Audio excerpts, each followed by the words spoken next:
Samedi 23 novembre 2024, bienvenue à l'heure de la moisson. Ouvrier de la moisson, ne te décourage pas, car il y aura un salaire pour ton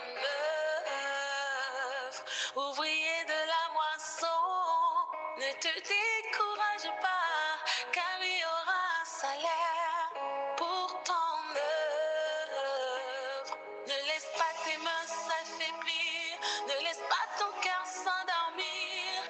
Il y aura un salaire pour ton œuvre, ouvrier. Il y aura un salaire, il y aura un salaire pour ton œuvre. Il y aura un salaire pour ton œuvre.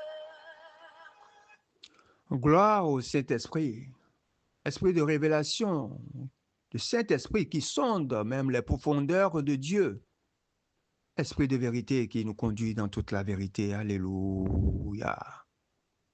Chères auditrices et auditeurs de l'heure de la moisson, bienvenue au 133e numéro de votre émission.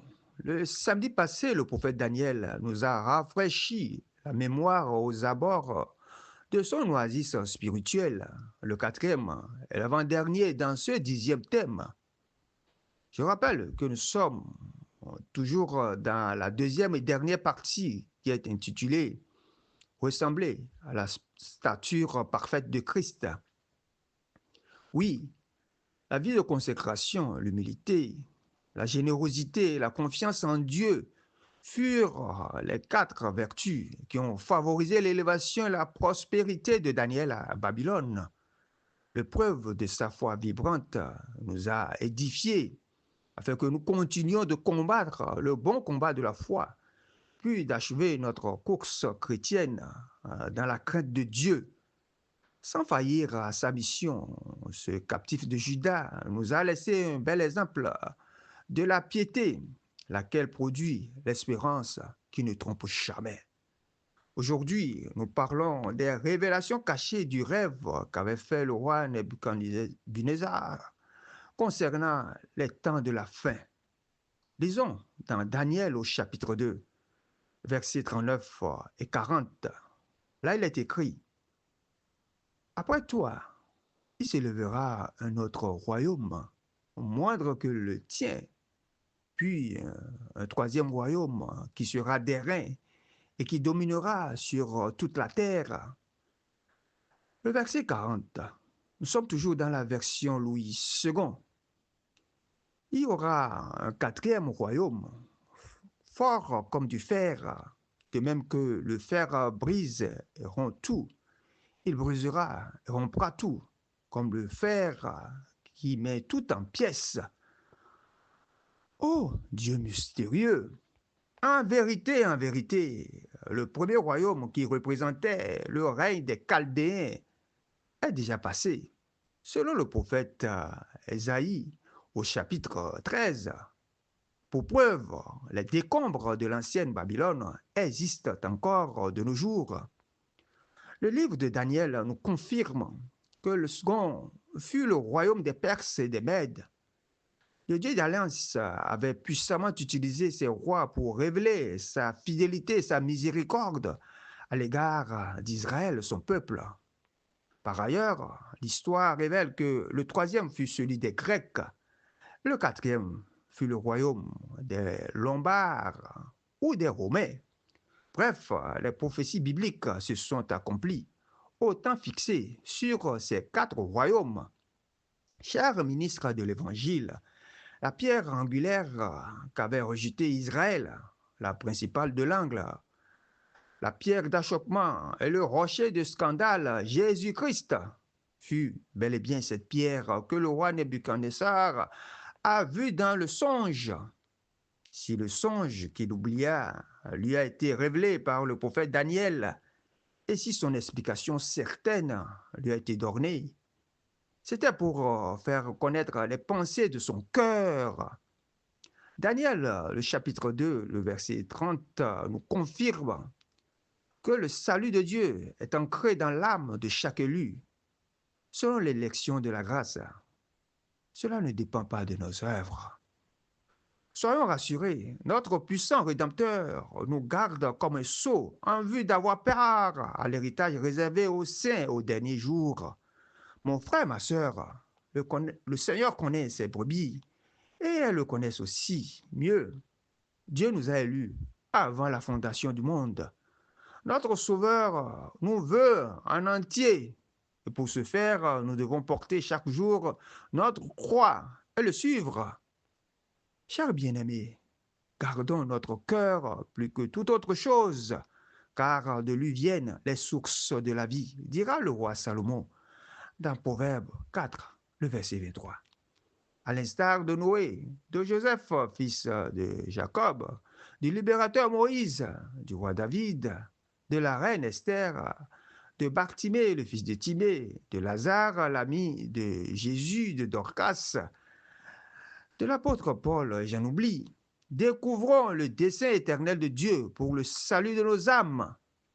N'oublions jamais cette prophétie du pieux Siméon dans l'évangile de Luc au chapitre 2, le verset 34. Là, il est écrit, Siméon les bénit et dit à Marie, sa mère, voici, cet enfant est destiné à amener la chute et le relèvement de plusieurs en Israël et à devenir un signe qui provoquera la contradiction. Continuons la lecture au verset 35, s'il nous plaît. Et à toi-même une épée te transpercera l'âme, afin que les pensées de beaucoup de cœurs soient dévoilées. Amen, amen, alléluia. Au pied de la croix de Jésus, cette prophétie sera accomplie dans la vie de Marie et de plusieurs dans le centenier romain ce jour-là. En vérité, le corps de Christ, en ces temps de la fin, a plus que jamais besoin du prophétique pour exercer fidèlement et efficacement le mandat divin. Autrement dit, recherchons la volonté parfaite de Dieu par la communion bienfaisante du Saint-Esprit. Chères auditrices et auditeurs de l'heure de la moisson, de même qu'il y avait des ramassis au milieu du peuple de Dieu à sa sortie du pays d'Égypte, de même, les faux Christ et les faux prophètes s'infiltrent sournoisement dans les assemblées chrétiennes afin de détourner plusieurs de la vie éternelle. Et parce que l'iniquité se sera accrue, l'amour du plus grand nombre se refroidira. Selon Matthieu au chapitre 24, le verset 12. Cet avertissement du Seigneur Jésus devrait nous exhorter à ceindre les reins de notre entendement spirituel et à garder nos lampes toujours allumées, selon qu'il le dit à ses disciples dans Luc au chapitre 12, le verset 35. Hélas, plusieurs ont quitté le chemin étroit et resserré, car ayant été attirés par leur propre convoitise, quel gâchis! Certainement, la parabole sur les 10 filles vierges s'accomplit sous nos yeux encore, et ce jusqu'au rétablissement de toutes choses. Disciples de Christ, à quelle église, parmi les 7 dont les noms furent cités dans les 2 premiers chapitres du livre de l'Apocalypse, ressemble ta congrégation? Et quel genre d'intendant sommes-nous dans la vie du Seigneur Jésus?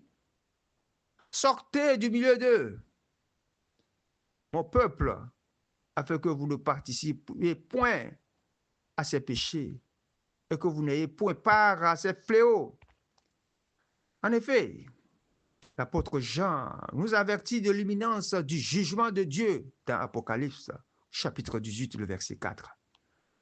Lavons donc nos robes dans le sang précieux de Jésus, tandis que la provision de la grâce est encore disponible.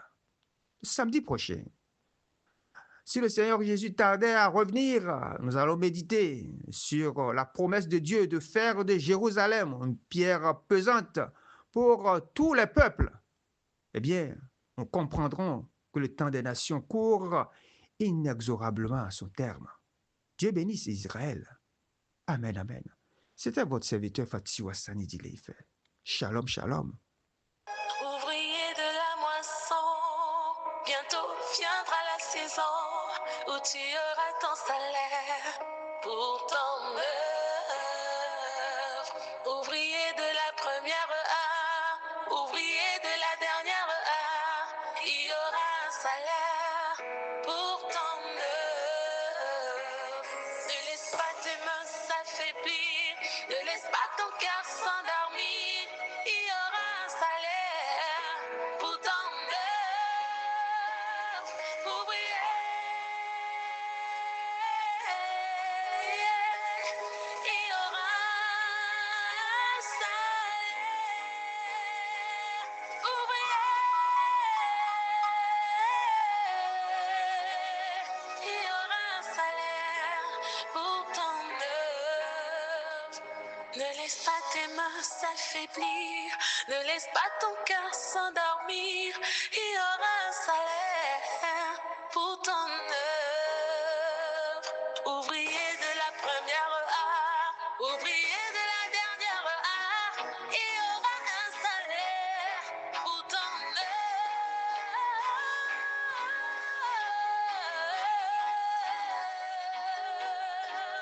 Il y aura un salaire. Ouvrier, il y aura un salaire pour ton œuvre. Ne laisse pas tes mains s'affaiblir, ne laisse pas ton cœur s'endormir, il y aura un salaire pour ton œuvre. Ouvrier, ouvrier, oh, ouvrier de la moisson, ouvrier, ouvrier, ouvrier, ne te décourage pas.